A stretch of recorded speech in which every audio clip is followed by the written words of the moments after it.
আজকে জান্নাতের বাগানে দুনিয়ার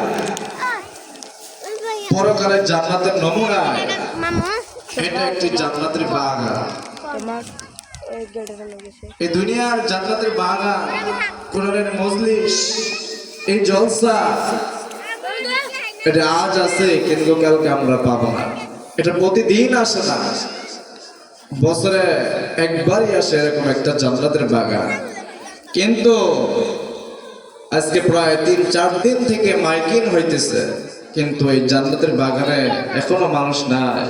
কিন্তু এটা যদি কোনো গানের মঞ্চ হইতো বা কোনো নায়ক নায়িকা, কোনো গায়ক গায়িকাকে যদি আনার খবর দেওয়া হতো, মাইকিং করানো হতো, তাহলে এখানে এই বাগানে এই মাঠে জায়গা দেওয়া পারতো না, জায়গা হইতো না।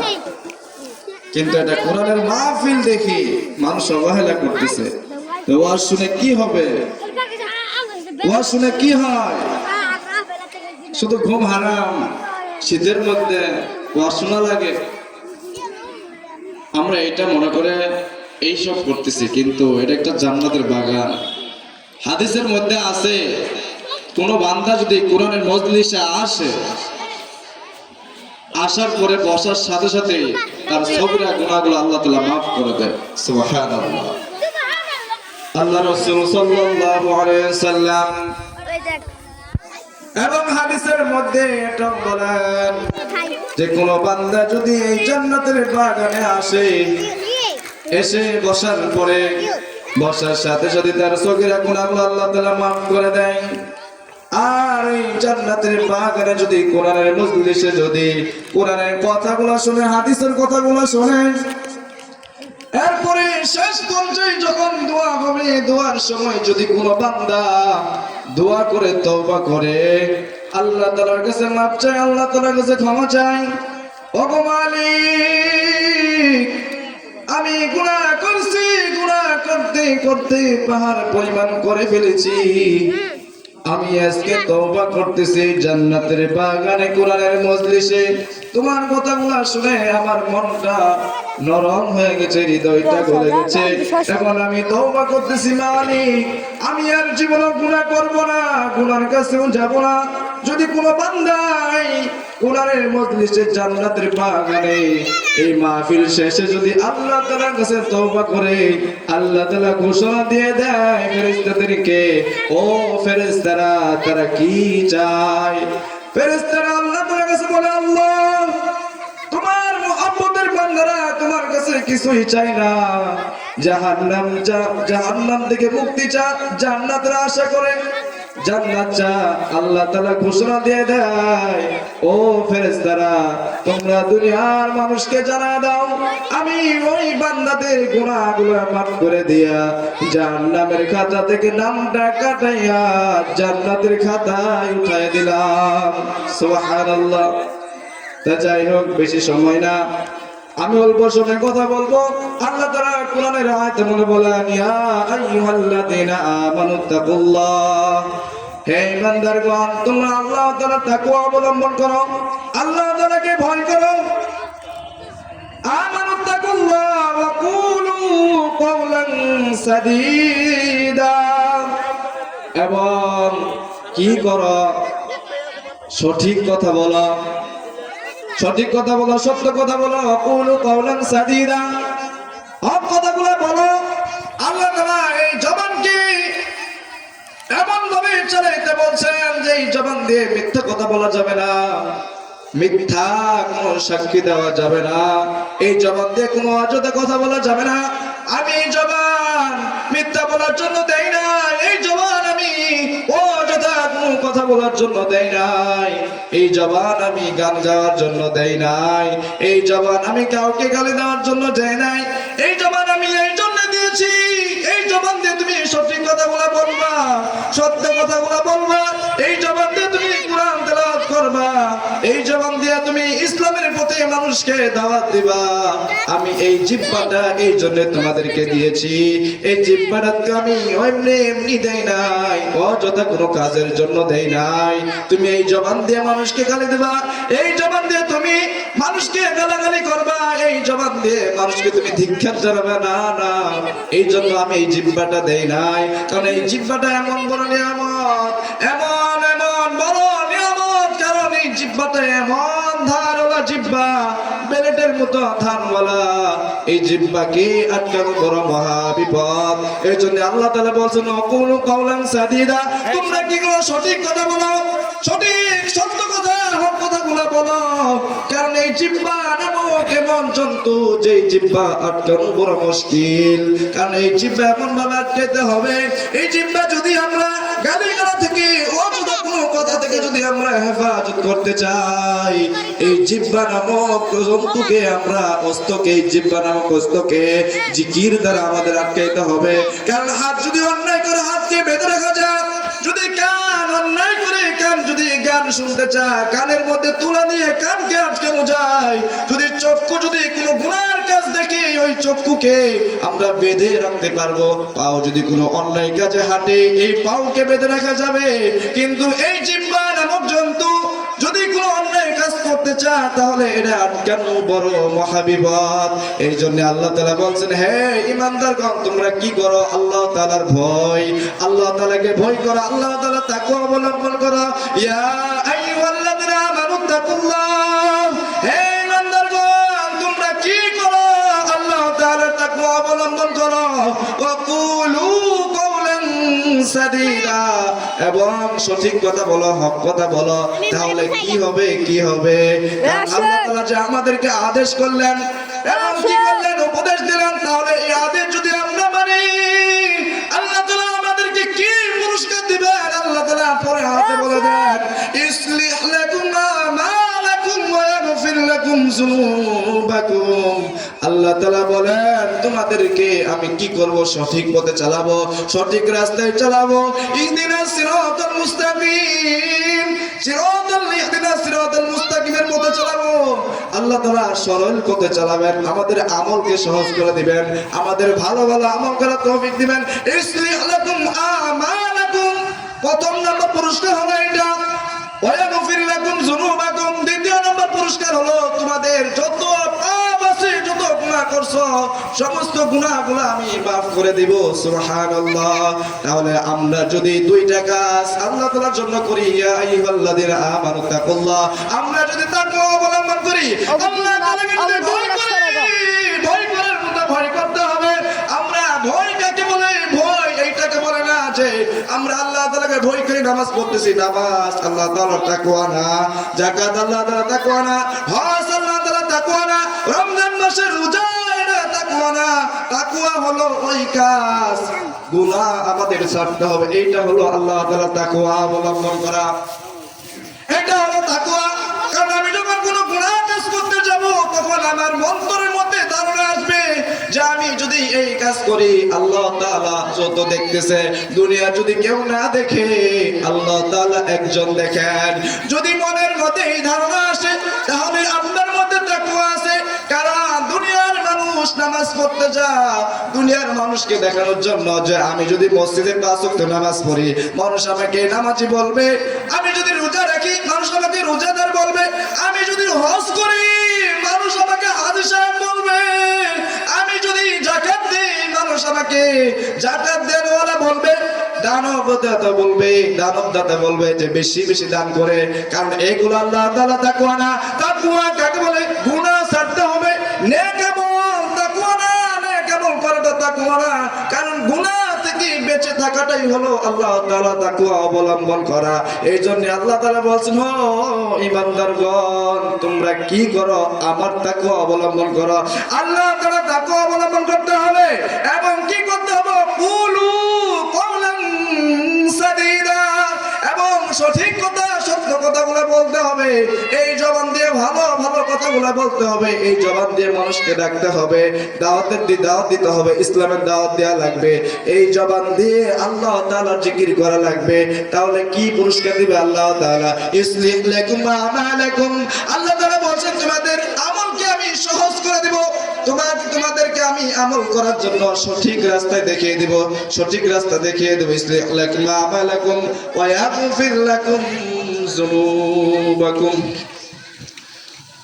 এবং কি করবেন? আল্লাহ তাআলা আমাদের গুনাহকে maaf করে দিবেন, গুনাহ সমূহকে maaf করে দিবেন। এবং আল্লাহ তাআলা পরে আয়াতে বলেন, আমাই ইউতিইল্লাহা ওয়া রাসূলাহু ফাকাদ ফাযা ফাওজান আযীমা। আল্লাহ তাআলা আরো বলেন, ও দুনিয়ার মানুষ, তোমরা যদি আমি আল্লাহ ও আমার রাসূলের অনুগত করতে পারো, আমি এবং আমি আমার রাসূলের অনুগত করতে পারো,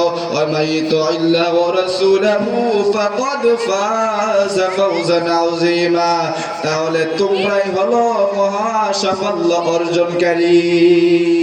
আমরা যদি আল্লাহ ও আল্লাহ রাসূলের অনুগত করতে পারি, আল্লাহ তাআলা অন্য একটা কোরআন আয়াতের মধ্যে বলেন, কুল ইন কুনতুম তুহিব্বুনাল্লাহা ফাত্তাবিউনি ইউহিব্বুকুমুল্লাহ ওয়া ইয়াগফির লাকুম যুনুবাকুম ওয়াল্লাহু গফুরুর রহিম।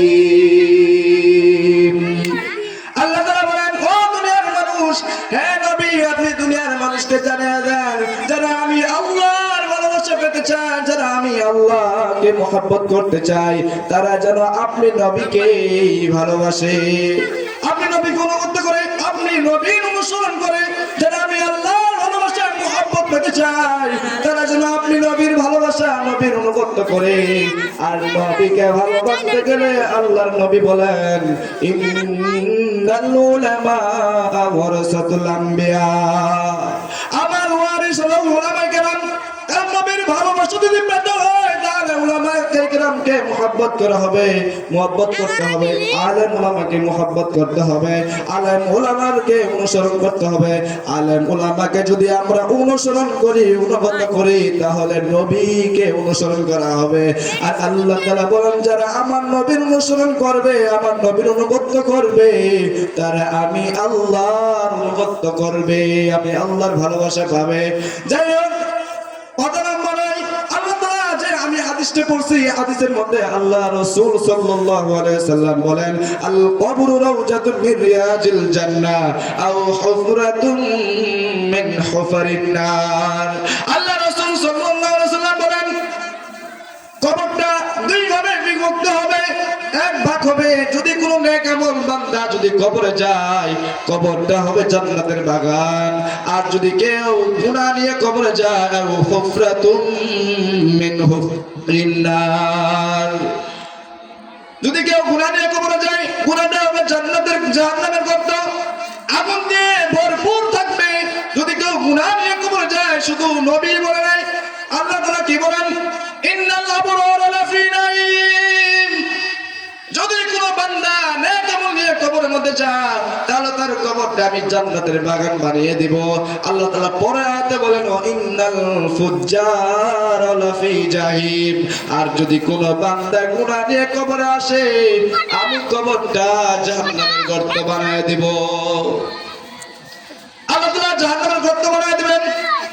আর এমন দেখেন, চিন্তা করেন, যদি কবরের মধ্যে জাহান্নামের গর্ত হয়ে যায়, জাহান্নামের আগুন জ্বলে, তাহলে আমাদের কি উপায় হবে?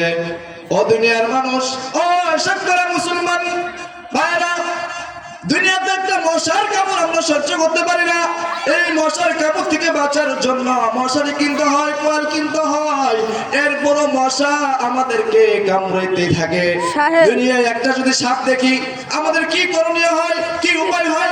সাপ দেখে এত ভয় পাই, এত ভয় পাই। আর কবরের মধ্যে 70 থেকে 99টা সাপ থাকবে। আর ওই জাহান্নামী সাপ যদি কোনো দুনিয়াতে যদি একবার নিঃশ্বাস ফেলে, দুনিয়াতে কোনো ফসল হবে না। আর এই সাপগুলা আমাদেরকে কামড়াইতে থাকবে যদি গুনাহ নিয়ে কবরে যায়। দুনিয়াতে সূর্যের তাপ সহ্য করতে পারি না। যেই সূর্য 9,30,00,000 মাইল উপরে, এই সূর্য কাল কিয়ামতের দিনে, হাসরের দিনে, বিচারের দিনে, এই সূর্যকে আল্লাহ তাআলা হুকুম দেবে, রে সূর্য তুই নিচে নেমে যা, নিচে নেমে যা। বান্দার আদাত উপরে থাকবে, থাকবে এই সূর্যকে বলবে সূর্য তোর যে 12টা মুখ আমি দিয়েছি এই 12টা মুখ দিয়ে তুই তাপ দিতে থাক। আর সূর্য এই হুকুম দেবে আল্লাহ তাআলা থেকে, এই হুকুম পাওয়ার পরে সূর্য এমন ভাবে তাপ দিতে থাকবে, এমন ভাবে তাপ দিবে, এই তাপের কারণে গুনাহগার বান্দার মাথার মগজ টাস টাস করে ফেটে গলে পড়ে যাবে। সেই সময় আমাদের কি অবস্থা হবে? দুনিয়াতে এই সূর্যের তাপ আমরা সহ্য করতে পারি না। যেই সূর্য 9 কোটি 30 লক্ষ মাইল উপরে, এই সূর্য যখন তাপ দেয় এরপরে ফেরেশতারা 70,000 ফেরেশতা এই সূর্যের মুখ দিয়ে 11টা মুখ দিয়ে ফেরেশতারা বরফ ঢালতে থাকে, এরপরও আমরা গরম সহ্য করতে পারি না। এখন শীতের দিন দেখেন তারপরও গরম লাগতেছে, হালকা হালকা গরম লাগতেছে, এই যে কথা বলতেছি গরম ধরে গেছে। কিন্তু কালকে আমাদের দিনে যখন এই সূর্য মাথার উপরে থাকবে এই সূর্যের তাপ আমরা সহ্য করতে পারবো না। তাই বলতেছি ও শেখপাড়ার ভাইরা, ও শেখপাড়ার যুবক ভাইরা, আর গুনাহ করিও না। গুনাহ করতে করতে তো পাহাড় পরিমাণ করে ফেলেছ, গুনাহ করতে করতে তো জীবনটাই বিলীন করে দিয়েছ, আর কত গুনাহ করবা? মন চাই যে তুমি পার্কে ঘুরতে যাও, পার্কে ঘুরতে গেছো, মন চাই যে তুমি কোনো গানের মঞ্চে যাবা, গানের মঞ্চে গেছো, গান শুনছো, আর কত শুনবা? মন চাইছে রাতের বেলা তুমি গান সারিয়া ঘুমাইছো কানে হেডফোন লাগাইয়া। এখন আর করিও না ও যুবক ভাই, তোমার পা দুইটা ধরে বলি এই কাজ করিও না। তুমি একবারও কি চিন্তা করো না কত মানুষ তো ঘুমের ঘোরে মারা যায়, ঘুমায় গেছে কিন্তু সকালে আর উঠতে পারে না, আজরাইল এসে জানটা নিয়ে গেছে, তুমি ঘুমায় গেছো, আজরাইল এসে তোমার জানটা কবজ করে নিয়ে চলে গেছে। ও যুবক ভাই, তুমি কি একবার চিন্তা করো না, একবারও তুমি কি ভাবো না যে ঘুমের ঘরে যদি তোমার রূহটা নিয়ে আজরাইল চলে যায় তোমার কি অবস্থা হবে? তুমি তো গান ছেড়ে ঘুমায় যাও, তুমি যে কানে হেডফোন লাগে গান ছেড়ে ঘুমায় যাও, আজরাইল যদি এসে দেখে তুমি গান শুনে ঘুমাইতেছো তোমার কি অবস্থা হবে? তুমি কি একবারও ভাবো না, তুমি কি একবারও চিন্তা করো না? ও যুবক ভাই, তুমি যদি এই আমলটাও না করতে পারো তোমার নামাজ পড়া লাগবে না। তোমাকে বলি তোমার কোনো আমলই করার দরকার নাই, তুমি এইটা শুধু করবা, তুমি গুনাহ ছাড়া গুনাহ করা যাবে না। আমল না করতে পারো কোনো বাধা নাই, কারণ আল্লাহ তাআলার হক, আল্লাহ তাআলা মাফ করতেও পারে নাও করতে পারে। কিন্তু তুমি যে গুনাহ করতেছো, অশ্লীল ভিডিও দেখতেছো, এগুলা দেখা যাবে না, এই গুনাহ থেকে তুমি বাঁচো যদি আল্লাহকে ভয় করে চলো, এইটাই আল্লাহ তাআলার কাছে গ্রহণযোগ্য।